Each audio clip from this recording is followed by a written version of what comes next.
रामधन नाम का एक पुराना व्यापारी था जो अपनी व्यापारी समझ के कारण दोनों हाथों से कमा रहा था। उसको कोई भी टक्कर नहीं दे सकता था। वो दूर दूर से अनाज लाकर उसे शहर में बेचता था, उसे बहुत सा लाभ होता था। वो अपनी इस कामयाबी से बहुत खुश था।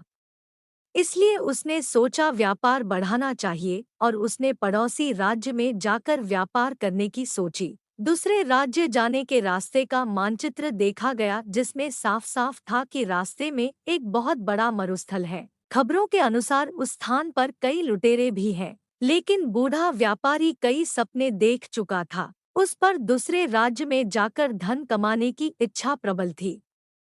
उसने अपने कई किसान साथियों को लेकर प्रस्थान करने की ठान ली। बैलगाड़ियां तैयार की और उस पर अनाज लादा। इतना सारा माल था जैसे कोई राजा की शाही सवारी हो। बूढ़े रामधन की टोली में कई लोग थे, जिसमें जवान युवक भी थे और वृद्ध अनुभवी लोग जो बरसों से रामधन के साथ काम कर रहे थे। जवानों के अनुसार अगर इस टोली का नेतृत्व कोई नव युवक करता तो अच्छा होता, क्योंकि यह वृद्ध रामधन तो धीरे धीरे जाएगा और पता नहीं उस मरुस्थल में क्या क्या देखना पड़ेगा। तब कुछ नौजवानों ने मिलकर अपनी अलग टोली बना ली और स्वयं का माल ले जाकर दूसरे राज्य में जाकर व्यापार करने की ठानी।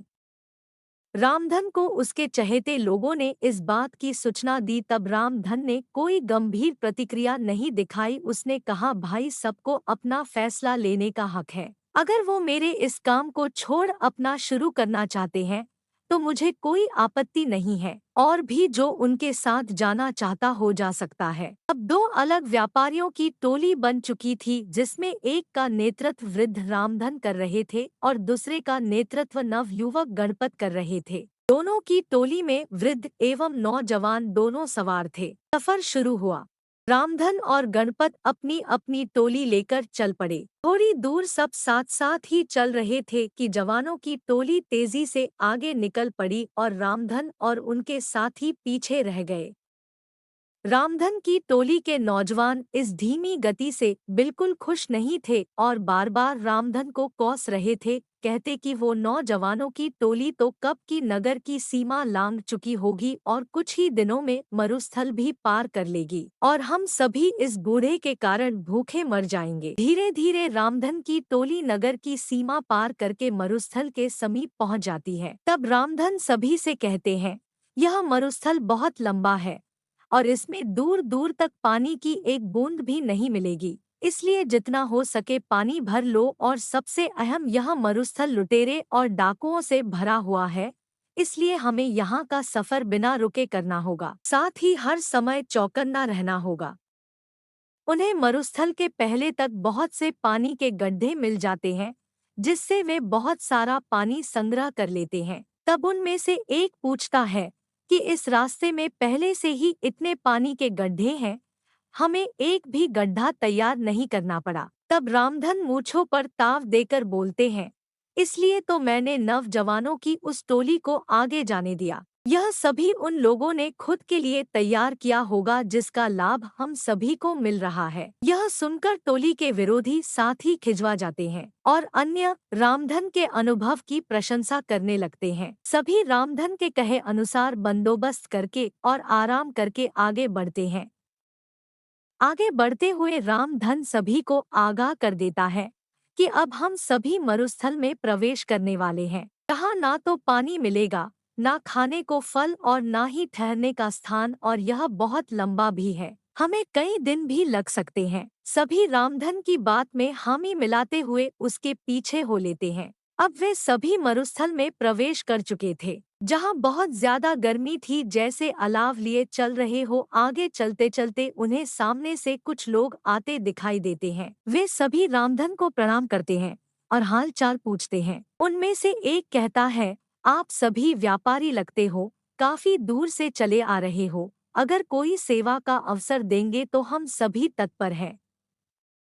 उसकी बातें सुन रामधन हाथ जोड़कर कह देता है कि भाई, हम सभी भले चंगे हैं, तुम्हारा धन्यवाद जो तुम सभी ने इतना सोचा। और वे अपने साथियों को लेकर आगे बढ़ जाते हैं। आगे बढ़ते ही टोली के कुछ नव युवक फिर से रामधन को कोसने लगते हैं कि जब वे लोग हमारी सहायता कर रहे हैं तो इस वृद्ध रामधन को क्या परेशानी है। कुछ दूर चलने के बाद फिर से कुछ लोग सामने से आते दिखाई देते हैं, जिनके वस्त्र गिले थे, और वे रामधन और उसके साथियों को कहते हैं कि आप सभी राहगीर लगते हो और इस मरुस्थल के सफर से थके लग रहे हो। अगर आप चाहो तो हम आपको पास के एक जंगल में ले चलते हैं, जहाँ बहुत पानी और खाने को फल है। साथ ही अभी वहाँ पर तेज बारिश भी हो रही है। उसी में हम सभी भीग गए थे।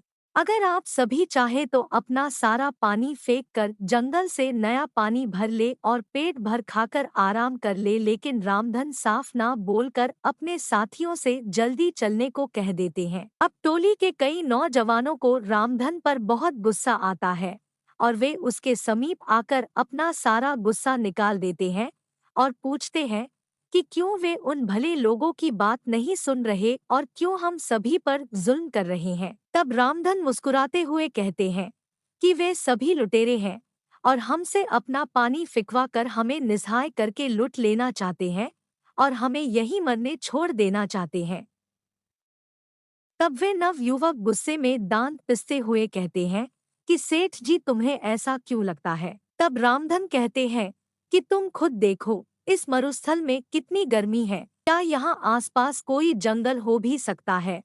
यहाँ की भूमि इतनी सूखी है कि दूर दूर तक बारिश न होने का संकेत देती है। यहाँ एक परिंदे का घोंसला तक नहीं तो फल फूल कैसे हो सकते हैं। और जरा निगाह उठाकर ऊपर देखो, दूर दूर तक कोई बारिश के बादल नहीं है, ना ही हवा में बारिश की ठंडक है, ना ही गीली मिट्टी की खुशबू। तो कैसे उन लोगों की बातों पर यकीन किया जा सकता है। मेरी बात मानो, कुछ भी हो जाए अपना पानी मत फेंकना और ना ही कहीं भी रुकना।